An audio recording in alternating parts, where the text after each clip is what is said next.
Welcome to the Modern Husbands podcast, where any combination of Dr. Bruce Ross, Kristen Sherrill, and Brian Page host national experts who share winning ideas to manage money and the home as a team. Today we welcome Asia Evans. Asia is a speaker and soon-to-be author of her debut book, Feel Good Finance. She's the incoming president of the Financial Therapy Association, consults with fintech companies, and has been featured in major news outlets such as the New York Times, Business Insider, NerdWallet, and CNBC. Today we discuss the essentials of a good relationship, such as managing finances as a couple, handling income swings, and dividing household responsibilities. She discusses joint finances, separate accounts, and the importance of early money conversations in relationships. Enjoy the show. Asia, we are honored to have you join us for our podcast today. Thank you for joining. Thank you for having me, Brian. I'm so excited. Well, we want to dive straight in and first learn a little bit about you and your husband. So can you perhaps introduce yourself and your husband and give us a brief background on your journey as a couple together?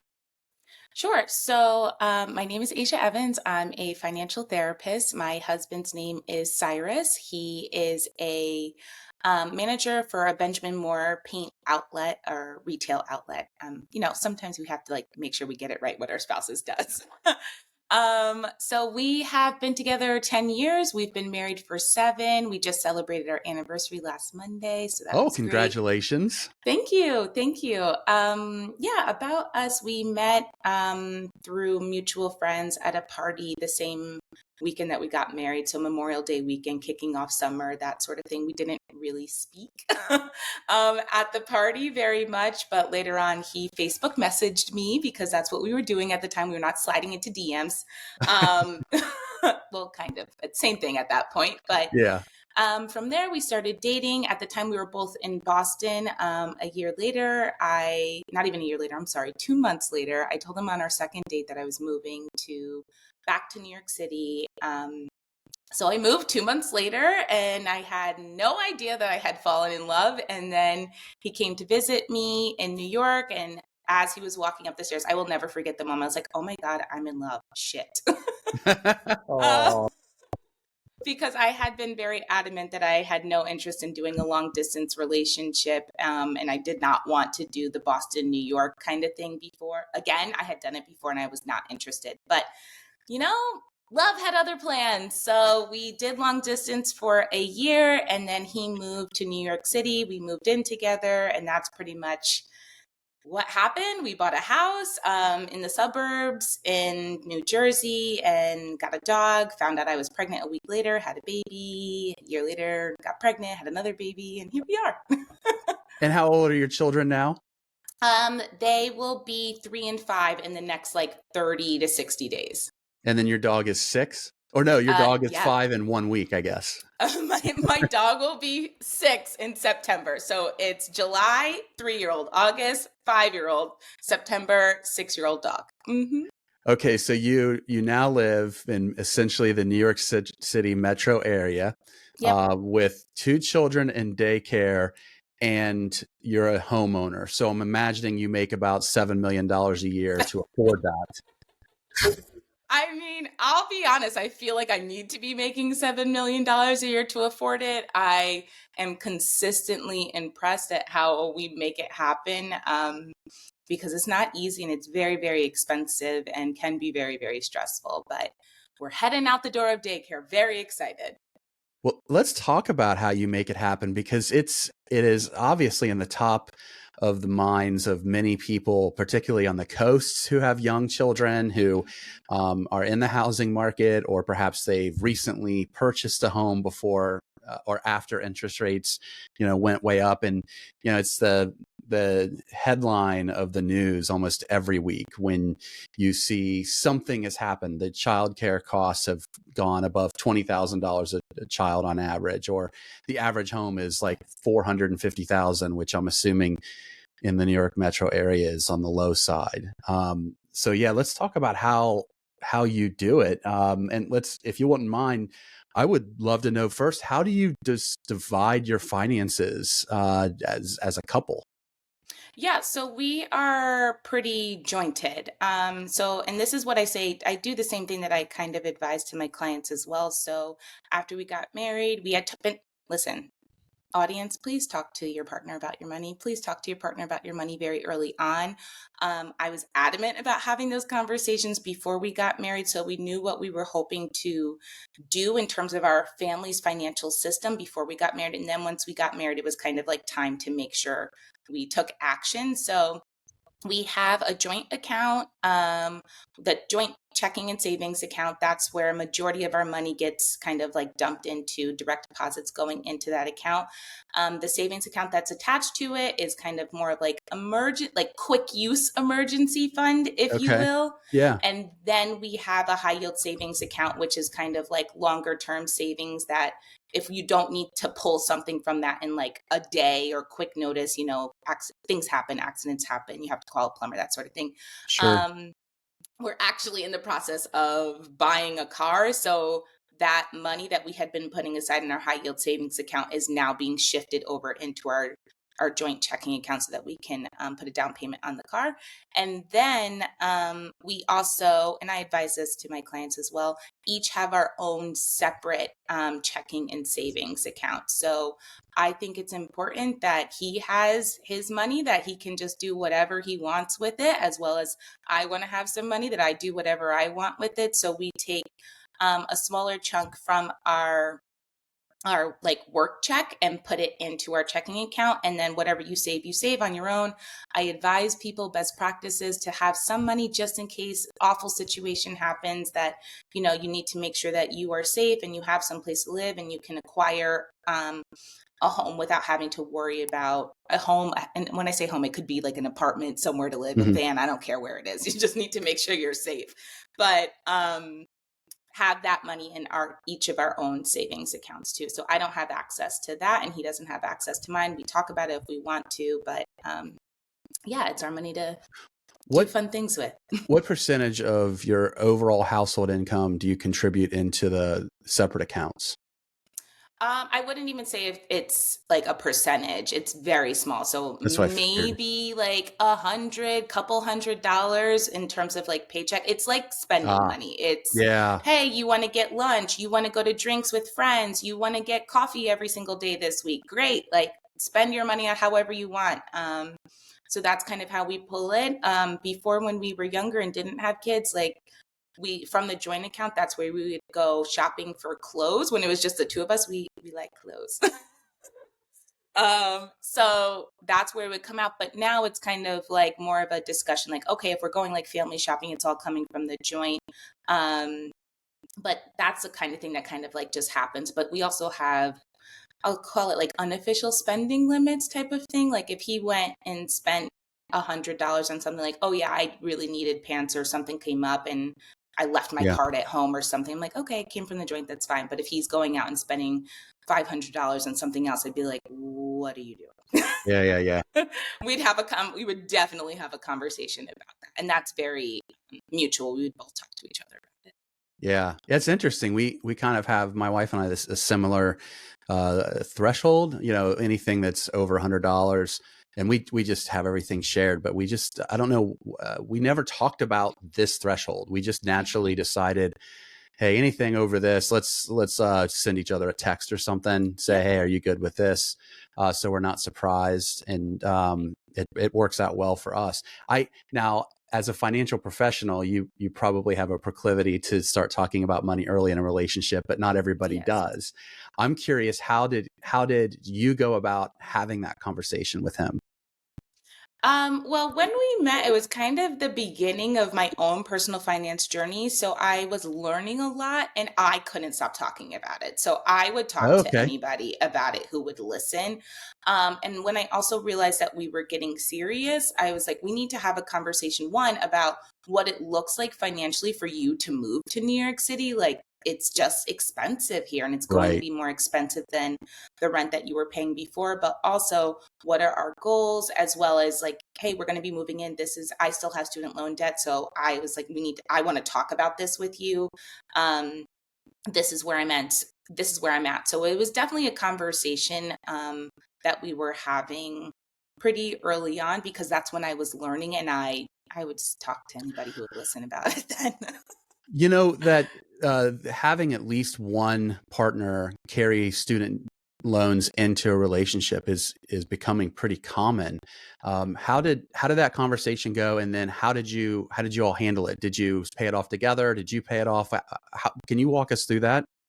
Yeah. So, before we were married, I solely was paying it off by myself. And now at the point, I still have them. They're my graduate loans. So it's a hefty amount of money. Yeah, right. Yeah. Um, so now it just comes from the joint. It's part of our joint, like budgeted expenses for the family that this payment's going to be coming out. So it's not kind of like, it wasn't a conversation of like, hey, I need you to do this for me while we're paying this off. It was very much so like, okay, yes, it is from my education. That's really important. But he was also aware, like, listen, I may have more savings than you do right now to add to some of our bigger purchases, but you will be making more money than me. So Hmm. he's looking at it as it would equal out. So that's kind of how we touched upon it and having those conversations. But now student loan debt is kind of like, this is just part of our budget. We pay for it. We know that, kids out of daycare, things change. And once that does happen, then we can kind of be more aggressive with paying off in a different kind of way. But for now, it just comes out of the joint, very family expense. Yeah. And Everyone's benefiting. yeah, that's exactly how we look at it too. My wife came into the relationship with student debt, and it's not any different than someone coming in my opinion, into the relationship with like a car debt, or I mean, well, actually, I shouldn't say it that way. The difference is that the car debt I'm not a fan of, but the student loan debt is something where you've invested in yourself and you're going to be experiencing, greater income as a result. Right. So anyhow, yeah, I was curious because there's just so many people that are going through that process. I love how you handled that. Now, um, obviously you two work together to manage money. How is it that you make sure that, you're both kind of like on the same page and you both have a say in, significant financial decisions? Yeah. So, as you can imagine, because I'm somebody who really likes Yeah. finance and Yeah. talking about this, I talk about it all the time. So I check our accounts. I'm usually one who manages our budgets and our money and that sort of thing. But I pretty much tell him almost immediately when it's happening. Hey, this is what's going on. You're going Yeah. to see this large sum of money come into the account. That's for the car. We talked about this, but I'm reminding you. That sort of thing. Don't go crazy. It's kind of like a running joke, like, oh, there's going to be more money in there. Don't go like on a shopping spree type of thing. Don't go crazy. But a lot of it is having those conversations. I would suggest to people, and I say this to my clients too, having a money date is fantastic and it's Hmm. ideal. I am an external processor. So for me, it is very hard to hold on to kind of what I'm thinking about until the money date. And this is one of those moments Mm. that's kind of like, do as I say, not as I do type of thing. I will talk to my husband about money like when we're about to go to sleep. This is not cute, sexy pillow talk. He does not like it. He doesn't mind it because he knows me really well, and he knows that this is just what's on my mind before I go to sleep type of thing. So he's okay with it, and I'll ask him like, "Can we talk about money really quick?" And he's like, "No, Aisha, we can't." So I'm like, "Fine, fine, fine." But ideally, it would be really great if I could just cool it for a money date and then have those conversations. And we still set the money date, but I'll still tell him as it comes up until. Yeah, what I have found doing, I don't know how many podcasts we've done now, but whether these podcast episodes or numerous conversations, is there are a lot of folks who have relationships where, of the two couples, one of them is like you or me, and then the other one's kind of a shoulder shrug when it comes to money conversations, as long as they're in the loop, as long as they feel like, Mhm. okay, I know what's going on.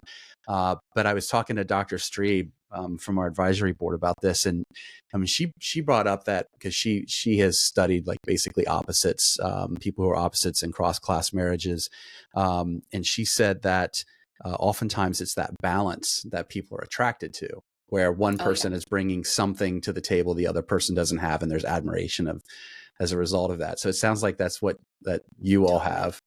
Yeah. Yeah, very, very much. So I sometimes I describe myself as like a hot air balloon. Like I'm like, I would just like, oh, hey, we should move. Let's try living here for a little bit. Let's go to a different country. He's like, Asia?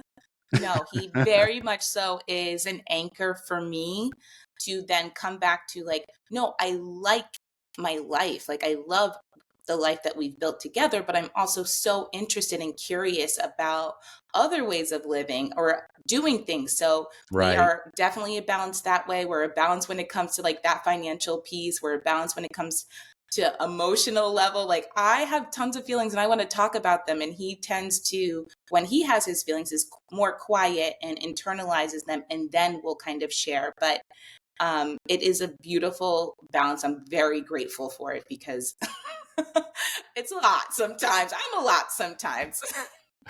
I and one of the things that struck me when we were talking at I think it was FT or FinCon. I don't remember what Hmm. conference we were talking, but that he has a steady paycheck, right? And the nature of your profession is there's more income swings, Yep. like from one month to the next. And that for American households is a significant challenge. Some American households is a significant challenge. I want to say that it's like 1 in 4 American households have 33% of American households have a monthly income change of 25% or greater from Mm, one month to the next, which is a lot, right? yeah. So, how is it that you two manage those monthly income swings? Yeah, so though I try to manage it like in my business almost. So I, no matter what, am usually taking the same amount, like paying myself the same amount monthly, regardless of what's Okay. happening with my income swing. So I leave room in my own like business savings to allow for the like dip. So Yep. it's summertime right now. Notoriously during this time, people feel better. There's sunshine. They're in community with one another. They don't really either want to talk about their money that much because they want to just have a good time and not worry about it.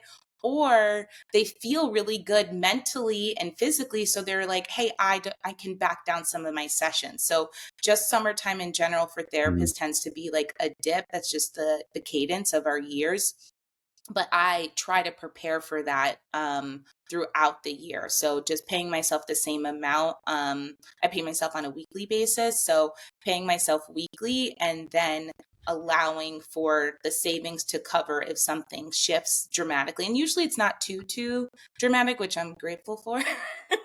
But it does happen. And you're right, like there is a swing. So I try to buffer.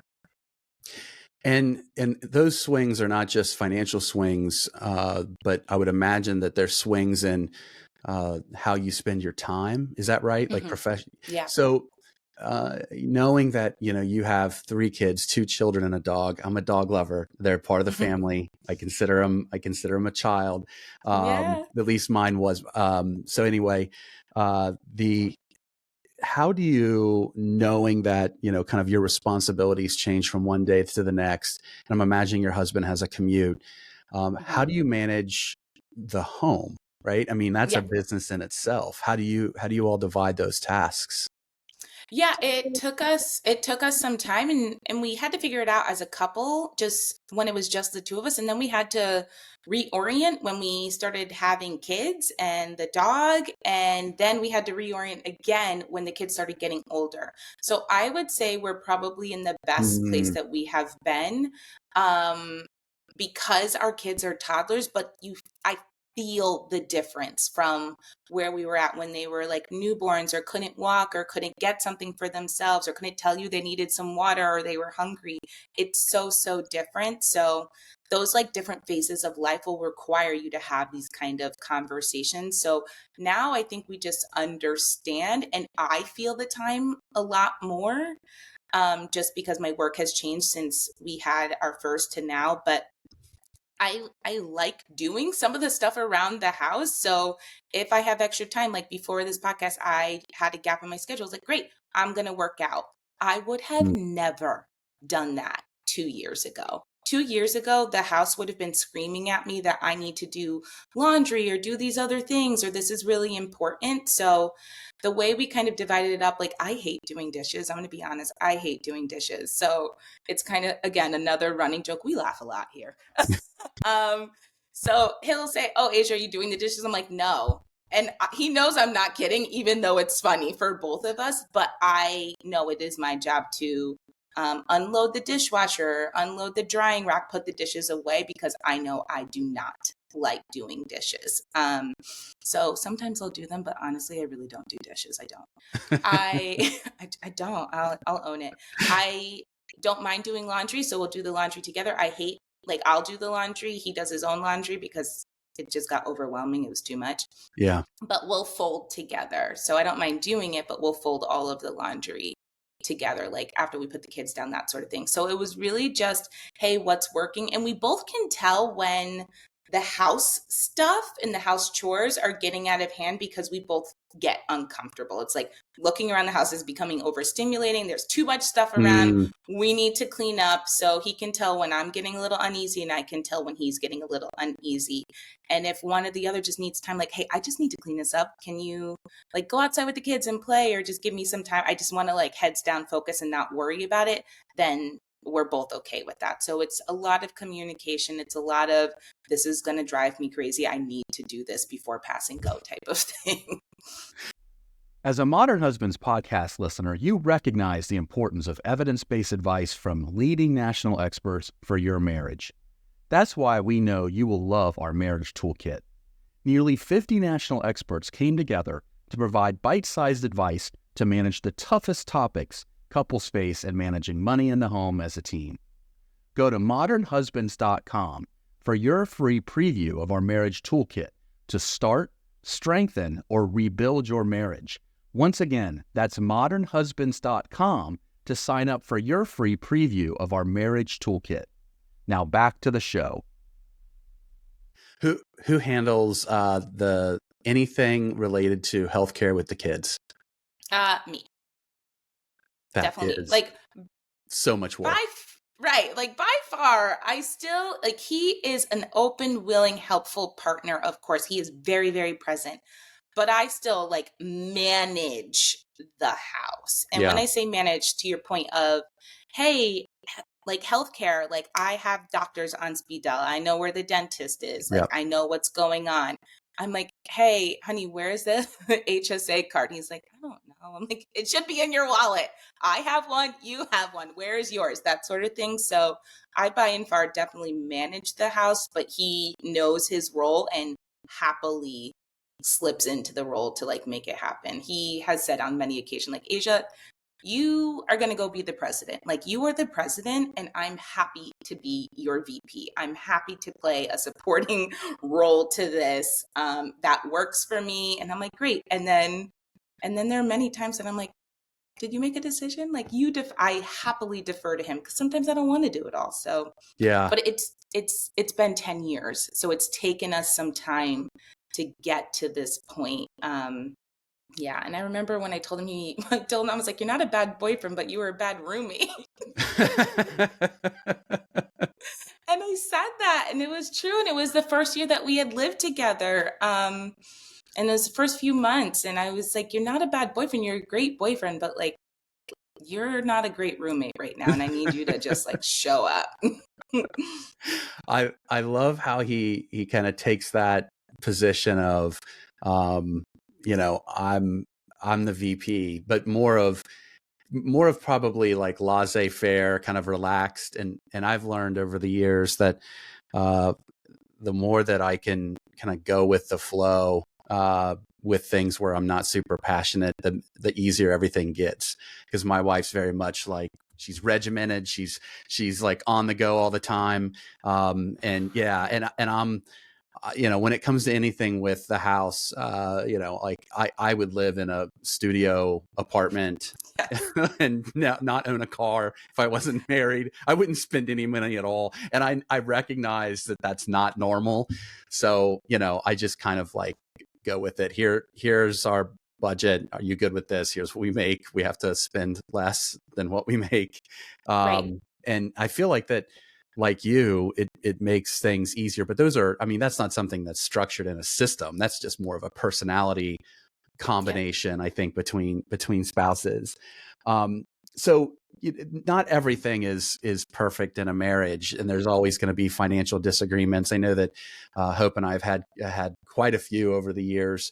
How is it that you've handled your financial disagreements, and do you have like one specific example you think that the listeners can draw from and learn how to manage financial disagreements themselves with how you handled it? Yeah, I think in the past there have been times where we were on the same page about what we wanted and what we're trying to get to, but he wasn't ready to kind of sit down and have those conversations. Like I said, he's more of an internal processor and kind of will sit in his feelings and is okay there versus me. I'm like, but I care so much and like what's going on? And all this passion is coming forth and probably bombarding him, which is not at all what I want to do. So when there have been times where I have been more financially stressed, but to me, it appears as if he is not stressed or is not thinking about it, is just going about his life. That has caused Mm. friction for us because I'm like, do you not care? Like, what are we going to do? Like, help. So that friction of me wanting to externally process and talk about it and just be in it together and him needing space and time to just think about what was going on, look at the numbers, think about how he felt about it, and then come back and have a conversation was definitely something that we had a lot of trouble with.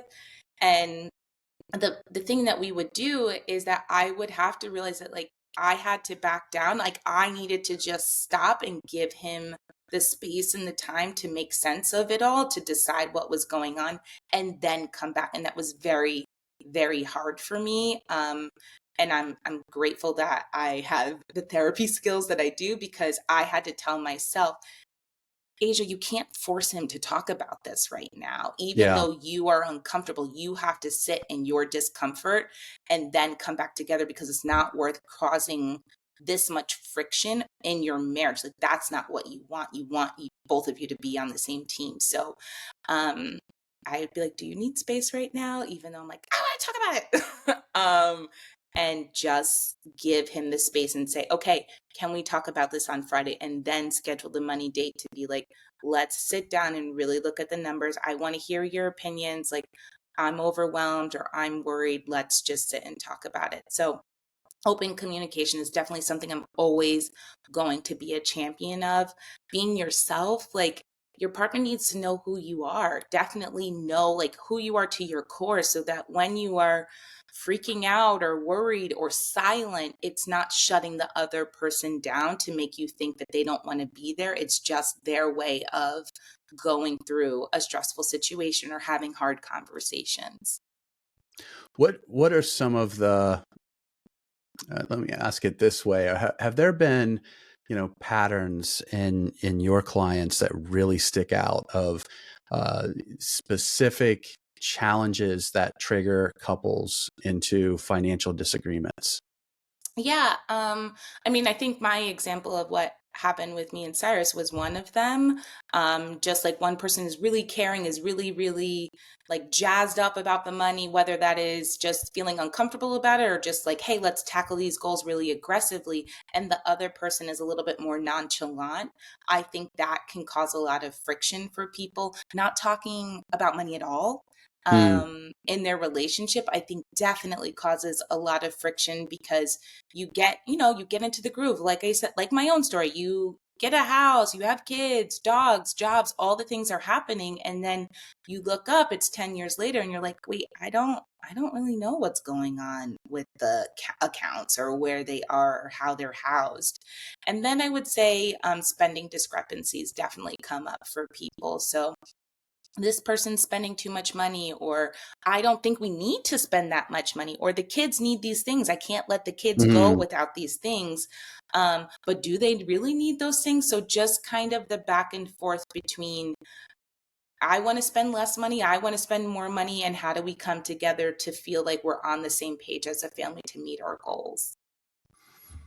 Yeah, and I feel like that some of the greatest challenges we faced is what, when we're trying to figure out how much to provide for our children, opportunities, whether it's Yeah. education or whether it's how they feel about themselves or their clothes or whatever, like Yeah. what's the line between what's enough? What's the line between spoiling them, which you don't Yeah. want to do, but also making sure that they're happy? And Yeah.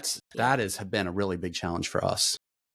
Yeah, and you know what? I'll be honest. I think it's going to be a really big challenge for me too, because this is when it starts to kind of brush up against your own money story and what felt important to you when you were growing up. Right. And I share a lot about this in my book because I think it's important for people to realize where they're coming from. So Feel Good Finance is the name of my book, and I really dive into like the importance of understanding your own money story.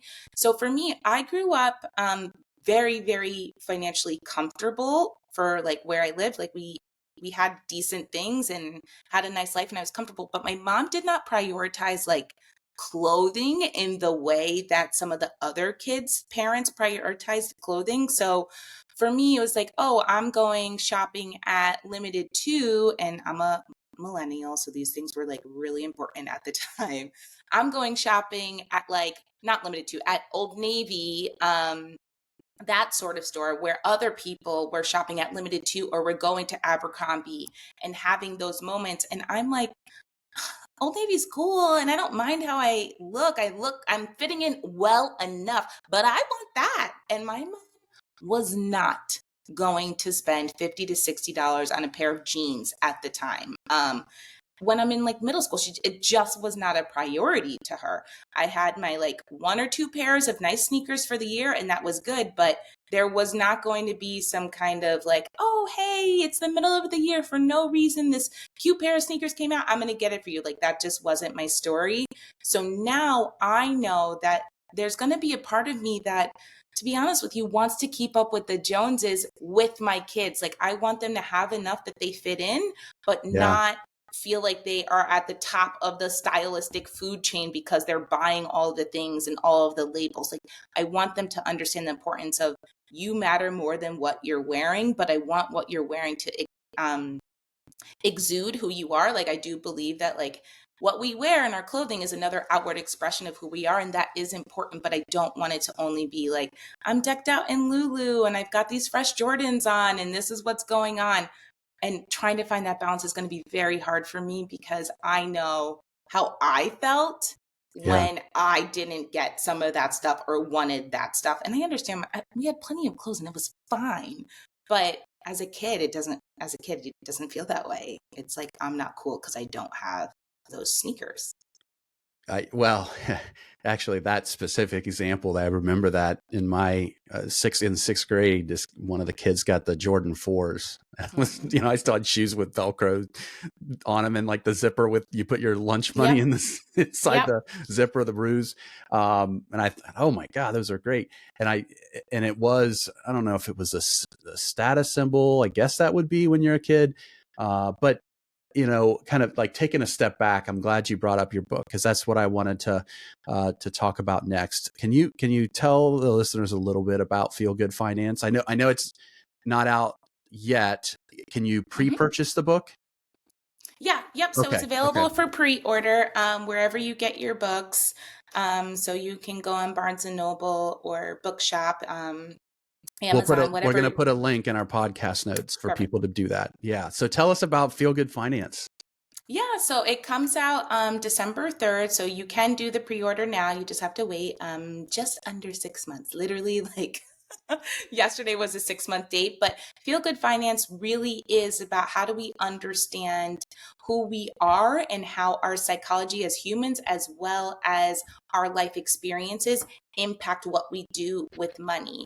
And the way I kind of go through and explain it is to talk about certain instances where you may be not spending money or overspending money and how that may be actually talking about more about who you are as a person. So whether that's self-esteem, whether that is the example of what we just named, status symbols or keeping up with the Joneses, those things matter. Actually, one of the chapters is literally called Keeping Up with the Joneses because because it is so important to understand why we do the things that we do with our money, and why sometimes it's hard for us to break some of our patterns, even though we know we shouldn't be doing it.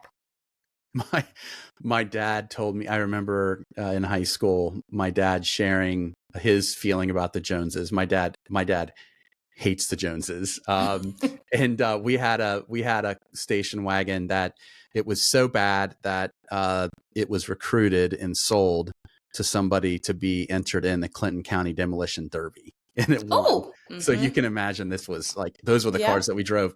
So my dad told me that one of his colleagues at work, he was like, he's a Jones, and he drove a really nice car, like something exorbitant, like a Porsche or something. So he said Yep. that he would purposely find the Porsche in the parking lot and pull up really close to it in that dumpy station wagon, close enough where it was hard to open the door. So the guy would panic every day. He took like pride in the fact that he drove this dumpy car. And I'm bringing up this story because I think that story of who he is and how those kinds of decisions and conversations he had with me as a kid kind of shaped my relationship with money now, because I find that quite funny. I don't really care about most material things. I do love shoes, but for the most part, it's just not a part of who I am. It's not a part of my money story. And the reason that I want to talk about feel good finance is because I feel like that can be at the core of a lot of financial disagreements. Yes. Because my wife, on the other hand, grew up in a house where they always had a brand new car, and they lived in a nice house, but they didn't necessarily have much savings. As an example, it looked more like the Joneses. Like outwardly, they looked like they were doing well. Yeah. And so she has her own money story as a result, and those two things butt heads. Yes. Right. So can you give an example from the book of how you have one spouse's money story that might be pretty different than the other spouse's, and how those two things come to a head and how they work through it? Yeah. So I will say that, like, the main focus, the book is more individual. So Mhm. I really want people, and I want to encourage people to kind of look within themselves to do exactly what you said. Like, oh, I realize why I don't really care about some of the materialistic things is because my dad literally was having these conversations, and that's not what we prioritize in our budgets and with our money. So now I'm realizing how you go forth, right? That's Mhm. for you. But your wife, for her, the book is really about how, similar to you, how she would say, oh, I realized that I always had these things. Like, this is what was a priority in my family. And I understand kind of the financial position we were in because of that. Now, what am I currently doing with my money because of that? And Mm. now, how do we both, now that we understand what we're doing with our money, because I really do believe majority of our money beliefs are coming from our childhood, are coming from what Mhm. we saw, how we lived when we were younger, and then translate into what we do as an adult, in spite of or despite of type of thing. And understanding where you're coming from as an individual, so then you can decide what's going on with you as a couple. So one of the stories I really talk about in the book is just the importance of any partner, but I really do focus on women because I'm a woman, and the majority of my clients are women as well, specifically Black women. But the importance of being involved in your finances, and how frequently when people were younger, it was kind of like, don't worry about the money. Don't worry, it will be fine. Just do what you need to do, get good grades in school, go to college, not go to college, get a job, whatever it might be. It wasn't, especially for females, it wasn't very financially focused in terms of like, hey, how do we make sure that we're hitting all our financial milestones and getting to a place where we feel good financially? But what happens when you're now coupled? Do you want to put all that pressure on your spouse? Can they handle it? Do they know what they're doing with their finances? There's this, I think we are pulling back the layer, but there's this ubiquitous feeling as if, oh, I'm married now, the other person's going to handle it because I don't do that. And how does that then inform how you feel about your finances, and then also how they feel about the finances? So a lot of it is really based on understanding yourself and then understanding what patterns came out of your childhood, and then decide, hey, does this work for me today? Is this in service of my goals? Yes or no? And now how do I communicate with my spouse about it? How do I name, hey, I really care about materialistic things. And it sounds negative to say it, but there's a part of people who really do care. I care, right? Like, it's okay. Materialistic isn't, I think there's a lot of negative connotation around it, but it's like, if you like nice things, that's fine. I just Right. want to make sure you can afford them. Right. That's it. Like, Yeah. that is it. So let's have a conversation of, hey, I want to have nice things. I understand that we can't be getting the kids new sneakers once a month, right? They don't need to have fresh white sneakers every single time they step foot outside. But I know that this is going to be something that comes up. How can we work together to make sure that we're tackling this in a way that feels good for our family finances, but then also feels good for me and feels good for them? On the other side, hey, I also don't want to be too wasteful. Let's make sure that we're sustainable with what we're buying for our kids. I don't want to be adding to a ton of waste. How can we make this work for both of us? So it's really about understanding your story so that you can change your patterns to reach the goals that you want to reach. Well, I'm definitely going to purchase the book, and I'm going to read the book. I'm looking forward to it. I feel like that of all the different, let's say myths, the myths around marriage and money, is that it's about numbers, and it's really about who you are as a human being, and money is just a tool to express that. That's all it is. And if you don't understand kind of where your feelings about money derive from, how are you going to take the time to understand your spouses? How are you going to take the time to kind of work through those differences?